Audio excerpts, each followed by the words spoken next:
Hi, my name's Chris. I'm going to talk to you today about alternatives to Docker and how you can replace Docker in your infrastructure. And a few minutes ago when I was telling Sophia what I was talking about, she asked why I hated Docker. And that's not the case, but alternatives are good, and I thought I'd share some of these with you. So how many people, well, yeah, there. How many people here are using containers in production? It's probably a lot now, right? How many of you are using something other than Docker to run those containers in production? All right, cool. That's more than I thought there was going to be here. So really quickly, let's break down a little bit of what Docker does. Docker is interacts with a runtime. It's a user interface and an API. It's used for building images and sharing images. And it's generally, it's a large daemon that kind of handles a whole bunch of things, right? To clarify real quick, a container runtime is a low-level program that just creates, runs, and stops containers. The engine is the user interface that creates images and manages images and creates the definition of the container that the runtime uses to create it. Unfortunately, people tend to use these two things interchangeably. So some example runtimes here. Runc is kind of the standard container runtime. It's actually used by Docker through its interface with Containerd, but you can use it on its own. You can use it on the CLI itself, or you can use it with a wrapper like a systemd unit or just a bash script. Kata is another container runtime. It's used for running containers inside of virtual machines. These are tiny, quick to start virtual machines that are great for a little bit of additional security. And these come out of the Intel Clear Container and HyperSH Hyper-V technology.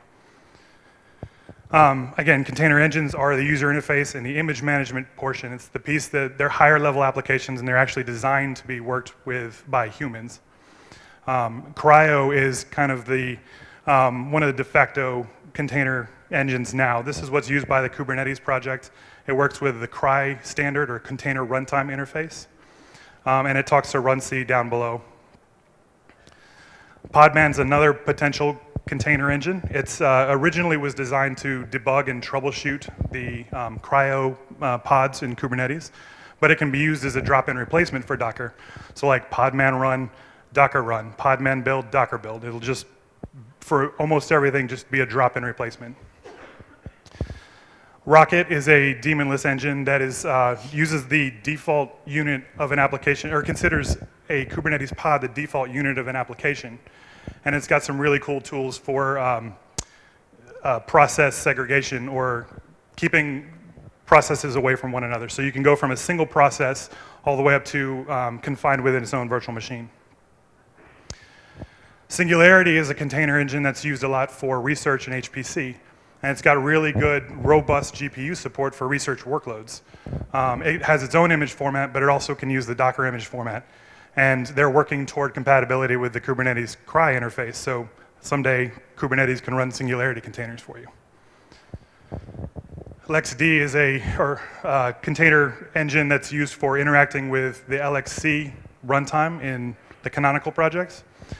They run full system containers or like a full operating system in a container. And LXD is a user interface and an API that makes working with the daemon or the runtime a little more simple. There are also a lot of tools that you can use to replace just small pieces of what Docker does. They generally follow the Unix philosophy of doing one thing and doing it well. Scopio is an example of this. This is a project from the Project Atomic team. It's a command line tool for inspecting local and remote images, and it can push and pull images to registries and repositories. But that's all it does. It doesn't build images, it doesn't run containers. It just inspects and allows you to run, or to move container images back and forth. Buildah is probably one of my favorite tools, and I talk about it a lot. It's a great way to build container images without using Docker. You can actually use whatever tools you want, with or without a Docker file. So you could build a container image with a Python script or a Makefile, and whatever you would like to use to combine all those layers into a container image. And then when it comes to orchestration, really at the moment, Kubernetes is the best option, I think, in my own opinion.